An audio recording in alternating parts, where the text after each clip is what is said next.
My cockatiel Bubbles is missing. Please help bring him home. This video is my last hope in finding my cockatiel Bubbles. He might now be living in someone's home. Often when people find birds, they assume they've been abandoned or, let go, and they may not know how to search for their owner. So I'm hoping this video reaches someone who has seen or heard of Bubbles. If you recently come across a cockatiel, please take a moment to hear Bubbles' story. It might be him. Bubbles is a gray and yellow pied cockatiel with light yellow markings, a yellow head and crest, and with orange cheek patches and some yellow flight feathers on his right wing, tail, and between his legs and his back. He is not leg banded. He was actually born in my house and I hand raised him from 4 weeks old, so Bubbles is very special to me. Bubbles sings the song, the cookie song, and I'm a green pickle that I've taught him. He can whistle some tunes, say a few words. He loves to play peekaboo and can say it as well. He says, "Give me a kiss," and we'll make the kissing sound. And he loves to talk to objects, especially if they are white. So Bubbles is a really funny cockatiel. He's very interactive and he's very friendly. He is a part of our family and he's deeply bonded to me, and I miss him so much. And who wouldn't want to keep him? But if you're watching and you have Bubbles, please, he needs to come home. And you may wonder how Bubbles flew away. Well, let me explain. It happened on October 22nd, 2024. I just returned home after 6 days in the hospital where I battled blood poisoning, a septic kidney stone, and a respiratory infection. I was weak on pain medication, antibiotics, and had a kidney stent to fight off infection. I was weak and recovering, but excited to see my pets again. Now, I'm not making that as an excuse, but this is my overall feeling when I came home that day when Bubbles went missing. So I wasn't my normal self. I was weak. And I know it's my fault. I know it's my fault, but this is what happened. And I take responsibility for it. But you know what? Overall, it's an accident.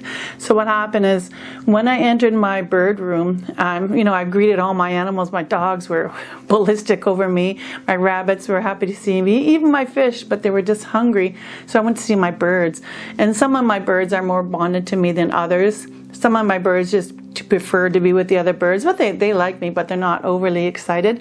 But Bubbles, he was eager to see me, and it was a beautiful warm day for fall, and I thought my doctor's orders were to rest, and I was going to sit on my deck and rest. So I couldn't even barely walk. I was obviously not feeling well. So I thought, I'm going to rest and then let all the birds out and let them enjoy themselves, because they have been in their cage for quite a while because I wasn't home. And anyways, my husband took care of them the best he could, and they were all fine. So Bubbles was very eager to see me, and I thought, no, I'm going to let you out later. But he climbed up and down the bars of the cage, begging to come out. I decided to let him out for a short visit, and he flew to my shoulder, then he landed on my head and flew around the room, and then he settled on the perch. But he was so excited, he was just doing laps and landing on me and wanted to talk to me and kiss me and everything else. So finally he seemed calm. So then I stepped outside to sit on my deck while Bubbles was in my bird room. Just him, all the other ones were in their cage, and I wanted to enjoy the warm, windy day. Now it was windy, but it was warm, it was beautiful. All the leaves were changing color, bright orange and red, and it was so beautiful. I was so happy to be home, and I was happy to see my pets as well. So what happened is when I re-entered to come back inside, like I have a slide-in screen door, or a slide-in door with a screen that I shut, and you can hear my birds outside. So anyways, when I went inside, and this is never happened before, I went to open the screen door. This all happened like within a split second. And so I went to go in, and Bubbles was still excited, obviously, to see me. He flew towards me to land on my head, and I raised my hands up while the door was, like I couldn't do everything at once. I opened it, he came flying, so I went like this, and I thought the door's still open, and so he went to land on my head, but I put my hands up So it made him go higher. And remember, it was a windy day, but the wind blew and sucked him out the door, and up he went. He went high, and I heard him screaming, chirp, chirp. And I lost my voice. I couldn't speak well. I lost my voice because I had a respiratory infection, so I couldn't call out to him. I tried, but obviously he couldn't hear me, and because it was windy, you know, the wind carried your voice away, so obviously he couldn't hear me. And I was devastated, freaking out. My heart rate was going high, like, you don't know, unless you lost a bird or an animal or person or anything, the feeling that you get at that moment. And I was already in high stress and ill and weak. He was flying, and I could see him. He was actually doing laps, and I thought, oh, that's good. Maybe he'll come back. So I, ran outside and on my deck, and I was trying to call him, and I was waving my arms and all that stuff. And I thought maybe do some laps and come back and land on me. But no, it was so windy. I actually believe the wind blew him away. It blew him further away. And then all of a sudden I didn't see him or hear him anymore. And luckily my son just stopped home for some lunch from work. And I told him, and he was devastated as well. And he ran outside and listened to him. He was very upset. And I thought, oh, what am I going to do? I couldn't even walk. I was so weak. You don't understand, but, well, maybe you will, but if I was normal, like I'm feeling today, I would have ran outside. I would have ran down the street everywhere. I mean, how can you follow a flying bird when they're whipping across the sky? But anyways, that's what happened. So he was so high up in the sky flying, and I believe the wind took him away. So that was, I don't know what time that was, maybe like 11, 12 o'clock. So what I did is I sat on the deck so I can hear him. My son had to go to work. He couldn't stay home. So I sat on my deck listening for him, and I put Monty on the deck. Monty, my other cockatiel, who's his father, I put his cage on the deck so Monty can call him. And it was working. Monty was calling. It was like he knew Bubbles was flying away. So I put Bubbles' cage on the deck with food and water and spray millet and all that. And I just waited. So while I was waiting, I posted on social media all the bird groups, the lost pet groups, everywhere I can think of, Next Door Neighbor app, and I posted on Kijiji. That's a local classifieds in my area. I'm in Canada, and Ontario, Canada, and I called my bird vet because they can make a post on the Facebook, my dog and cat vet, who is right behind my house, in case someone would catch them and bring them there. So, and then I called Animal Services to let them know so they have it on file. And you have to renew that every 30 days, by the way. So if a cockatiel came in with Bubbles' description, because I send them a picture, they would call me. And so what I did then, there's this group called Paw Boost, and they can make you a flyer. So they emailed me, and I can print out flyers. And I have these cameras called WiseCam, so I'd put them outside, and I can watch them on my phone, and I can see if I can see him or hear him. And I do have bird feeders outside, like for the wild birds, and water. So maybe if he got hungry, he'd come back and drink and eat, and I'd see him. I was outside all day until my husband, he rushed home, and my son again. And, they're stronger than me, of course. So when they came home, they helped me, and they went all over, and it was like, well, almost a miracle. Around, I don't know what time it is, 5, we heard a cockatiel screaming. It was right above our heads. I'm like, Bubbles, Bubbles, Bubbles. So I saw him, and I tried my best to walk, and he's flying. Cockatiels are very fast. He was flying behind our house. There's a hydro field there. I said, there he is. So my son, he's young, of course, he ran.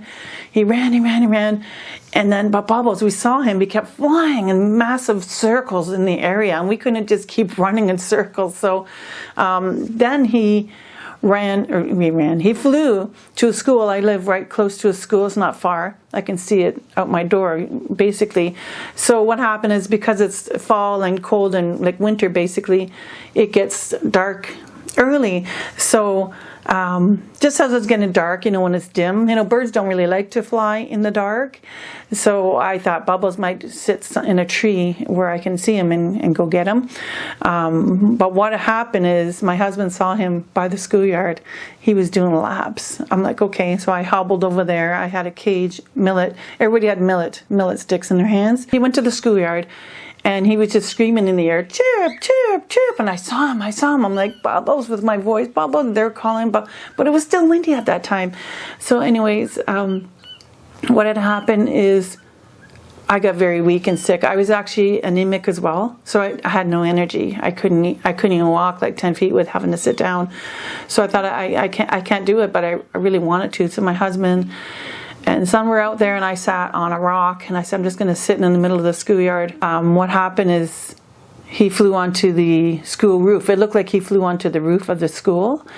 And there was two ladies that worked there, they're janitors, and they see us a lot because we walk our dogs around there, and they talk to us and look at our dogs, and they saw us, and they said, hey, what's up? What are you looking for? And we said, our cockatiel's lost, and we believe we went on the roof.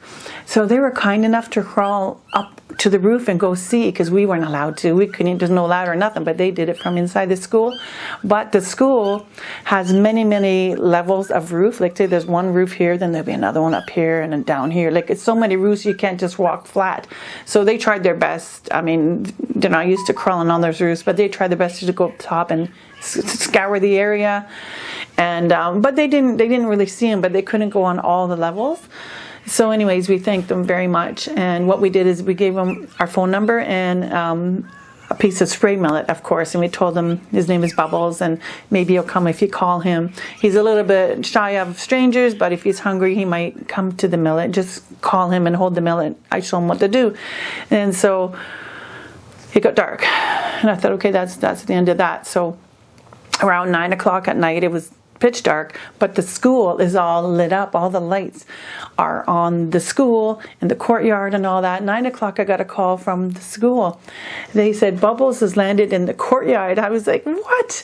So my husband and my son John, I go, you're faster than me. I can only hobble. So I tried, and they went, and we went, and we're like, there's a couple courtyards, and like, which one? So we walked all over, and we didn't see him, but all of a sudden I heard him chirping and chirp, chirp, but it sounded like he was flying away. Like the chirps were getting quieter, like he was flying away in the dark. So we asked them what happened. They said that he landed in the courtyard. They did call him, he was on the ground, and they held out the spray millet, call him Bubbles, Bubbles, Bubbles.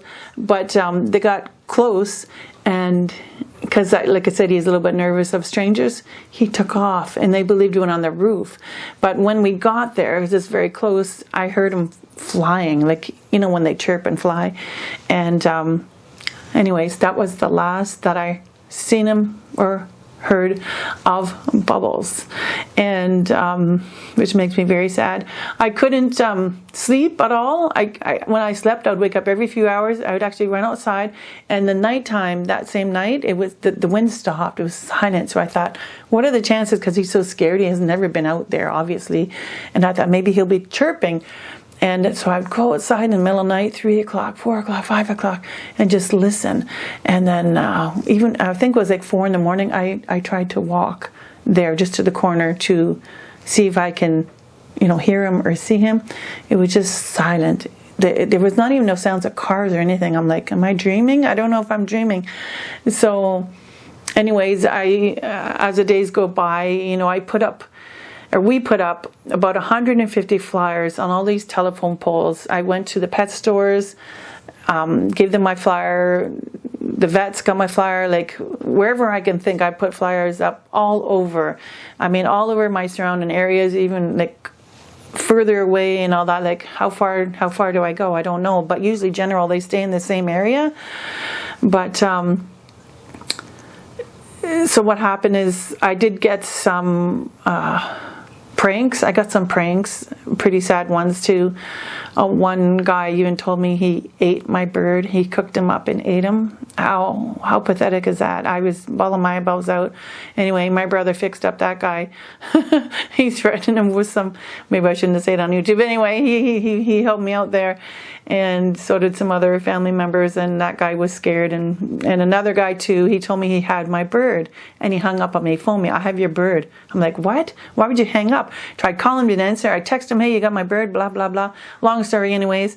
I told him I'm getting the police involved and all that. Then he goes, no, it's just a prank. My friend told me to do it, and blah, blah, blah. It's just a bird. I'm like, no, you don't understand. It's not just a bird. Like, geez. Anyways, that was a long story, but he ended up saying it was a prank, of course.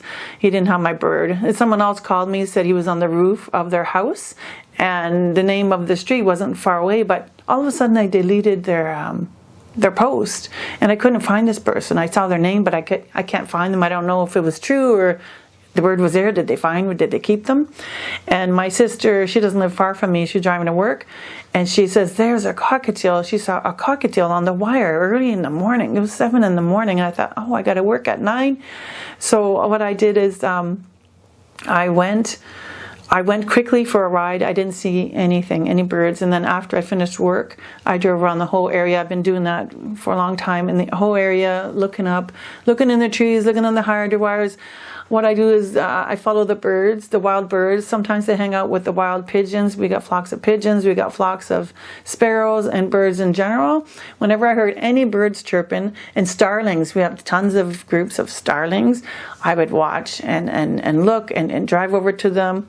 I've been driving all over the neighborhoods, walking all the time. I walk my dogs all over in the hydro field where we saw them before, and just everywhere. I listen, and we drive with the windows open, listening to them.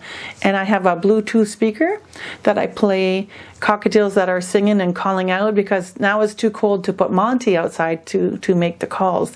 So I've been putting out my Bluetooth speaker, and hopefully he can hear it come down and come home. And well, basically, yeah. And I got other people too contacting me saying that they think this is bubbles, but there's lost cockatiels in my area. There was 3 or 4 of them, different colors, and they would say, hey, is this your bird? And it wasn't. One did look like Bubbles, but he was very, very far away, and there's no way he would have flew like over a lake, a big huge lake, to go where they thought he was. And I thought, there's no way he's over there. He can't fly to another state. It's like flying from Canada to the States. He wouldn't go way over there. But anyways, I thank them very much for helping me and looking out for me and thinking it's Bubbles. So a few messages have come in asking if it was Bubbles, but it wasn't. And yeah, so anyways, I'm not giving up looking for Bubbles. I'm not giving up hope that one day whoever has them. So if someone does have them, I'm hoping they will, open their heart and see that he's missed and he's loved. And his birdie friends are here. They're waiting for him. And Monty and Willow, his parents, are wondering where he is. And Willow, the mother, has never made a sound all her life. Like, she's silent. And since Bubbles has been missing, she started to chirp. And she's like calling him. I don't know. It's weird. It's like, what? You're calling your baby, because they lived together, for a while. But basically, if you know of anybody who has come in contact with a cockatiel or has a cockatiel, they got a new cockatiel that looks like Bubbles, share my video, please. So I'm in Toronto, Ontario, Canada. If you're in the area, please share my video. And I'm in like the east part of Toronto. Like, I'm not going to give away my address so everybody can hunt me down, but you can just make a comment, or there's all right, yeah, so the email is bring Bubbles home. So bring with a capital B and Bubbles with a capital B. Maybe it won't matter. Bring Bubbles home at outlook.com. You can leave a comment down below in the comments. There is another email down in my descriptions, but I want to keep this one just for Bubbles.